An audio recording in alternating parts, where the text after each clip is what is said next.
7 लाखाचा फंड मंजूर झाला.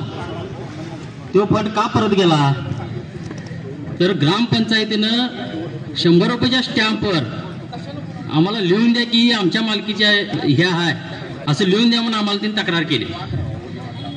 तरी पण आम्ही ते लिहून दिलं नाही आणि तो फंड आमचा परत गेला. आता एकच राहिले, स्मशानभूमी तेवढी लिहून द्या, हे तेवढं राहिले आता ग्रामपंचायतीसाठी. म्हणजे ते दिले की त्यांनी ती घरं बांधतील, तिथे काय पाहिजे करतील, एवढं दिले की सगळं सपलं.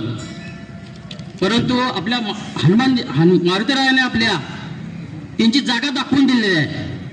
6 महिन्याच्या मागे ज्यावेळी फंड लागला त्यावेळी तो फंड परत गेला. त्यावेळी राजूदादा आपले म्हणाले की आता आपल्याला पक्ष बदलायला पाहिजे. ठीक आहे म्हटलं.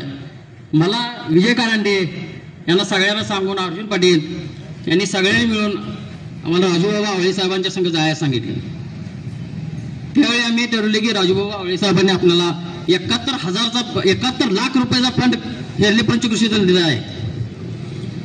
तसेच बाकीचं म्हणलं तर इथं जो बाजार भरत होता तो बाजार आम्ही स्वतः कर गोळा करत होतो. आम्ही काय त्यांना बाजार इथं भरू नका म्हटलं नाही, त्यांचं त्यांनी स्वतःहून बाजार पुढे भरवला. आता काय पोझिशन झाल्या, चौकामध्ये बाजारात जाता येता सगळ्यांना अडचण होत्या. आम्ही त्यांना काय म्हणलं की बाबा बाजार तुम्ही इथं भरवा, आम्ही काय करबीर गोळा करत नाही. तरी देखील तिने जाणून बुजून तिकडे रस्त्यावर अडचण केलेली आहे. हा, आणि जर तुम्हाला 2 मिनिटात पुढे कार्यक्रम ठीक आहे, एवढंच बोलून मी माझी भाषण संपवतो. जय हिंद.